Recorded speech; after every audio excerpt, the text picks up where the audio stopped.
अस्सलाम वालेकुम, welcome back to my channel. आज मैं आपको जो रेसिपी बता रही हूँ उसके बहुत हेल्थ बेनिफिट्स हैं। अलसी के लड्डू की रेसिपी मैं आपके साथ शेयर कर रही हूँ। अगर रेसिपी अच्छी लगे तो लाइक और शेयर कर दें और चैनल को सब्सक्राइब कर लें। तो लड्डू बनाना शुरू करते हैं। इसके लिए मैंने अलसी ली है, एक मग। अगर आप ये देखें तो हर घर में ये मग होता है, आप इसी से मेजरमेंट रखें। ग्राम्स में भी मैंने रेसिपी आपको बता दी है। तो 250 ग्राम ये अलसी है, इसको हम ड्राई रोस्ट कर लेंगे दरमियानी आंच पर। इतनी देर तक रोस्ट करेंगे कि इसमें से क्रैकलिंग साउंड यानी ये चिटकने की आवाज़ आती है ना, वो आनी शुरू हो जाए। इसको जलाना नहीं है, बस थोड़ी देर तक हम इसको भून लेंगे ड्राई। जैसे ही हमारी अलसी भून जाएगी तो हम इसको किसी प्लेट में डिश आउट कर लेंगे, पैन में रहने नहीं देंगे। ये देखिए ये प्लेट में मैंने निकाल ली अलसी। अब इसको मैं ग्राइंड करके रख लूँगी। ये नट्स हैं, 100 ग्राम बादाम हैं, 50 ग्राम अखरोट और 30 ग्राम इसमें चारों मगज़ हैं। आप अपने हिसाब से क्वांटिटी ले सकते हैं। 1 टेबलस्पून मैंने देसी घी का इस्तेमाल किया है, थोड़ा सा गर्म हुआ है, उसमें मैंने नट्स डाल दिए। नट्स को मैं रोस्ट कर लूँगी। इनको भी हमने हल्का सा कलर आने तक रोस्ट करना है, जलाना नहीं है। रोस्ट करने से इसका एक तो टेस्ट बहुत अच्छा हो जाएगा नट्स का। ये नट्स हमारे रोस्ट हो गए हैं, इसको भी मैं रोस्ट होने के बाद प्लेट में निकाल लूँगी और ग्राइंड कर लूँगी। अलसी के बीज और नट्स इनको हमने ग्राइंड कर लेना है ठंडा होने के बाद। इसके बाद उसी पैन में मैंने सूजी ली है, एक मग, वही मग मैंने लिया है।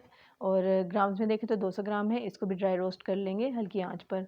जलने नहीं देना हमने सूजी को। जैसे ही वो हल्की सी ब्राउन होगी तो हम उसको निकाल लेंगे प्लेट में।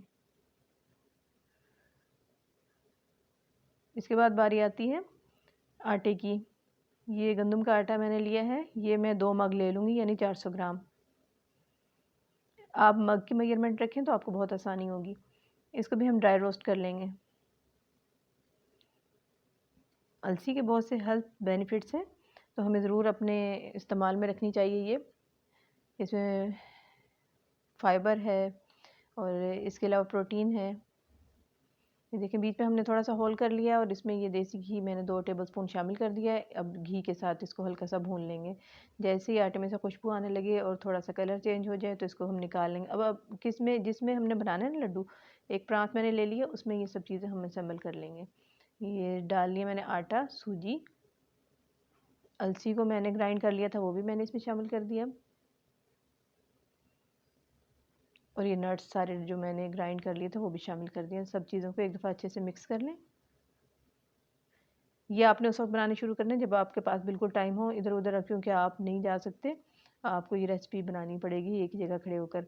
अब शीरा इसके लिए तैयार कर लेते हैं। 2 गिलास पानी, उसमें मैंने 250 ग्राम गुड़, 250 से 300 ग्राम आप ले सकते हैं यानी 1 मग।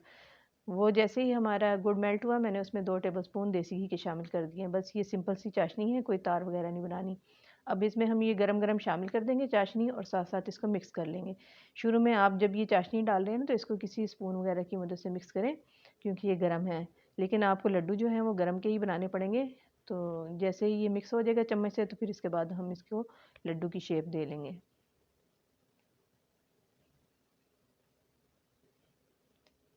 ये देखें गरम गरम को आपको नज़र आ रहा होगा, इसमें से स्टीम भी निकल रही है। तो इसको मैं लड्डू की शेप दे लूँगी। साइज़ आप पे डिपेंड करता है, मैं दरमियाने साइज़ के बना रही हूँ। इस तरह से हम हाथ से बनाते जाएंगे, कोई मुश्किल नहीं है हैंडल करना, आसानी से बन जाएगा ये। ये देखें कितना अच्छा हमारा ये लड्डू बन गया है। इसी तरह सारे लड्डू हम बना लेंगे। सारे लड्डू मैंने बना लिए हैं। इस क्वांटिटी से अच्छी खासी तादाद में ये बन गए हैं अलसी के लड्डू। आई होप कि रेसिपी आपको अच्छी लगी होगी, और ज़रूर आपने मुझे फ़ीडबैक देना है, ट्राई भी करनी है कि आपसे कैसी बनी। अगर आप कोई मज़ीद अच्छा सीखना चाहते हैं तो वो भी मुझे ज़रूर बताइएगा, और दुआओं में याद रखिएगा। Thanks for watching.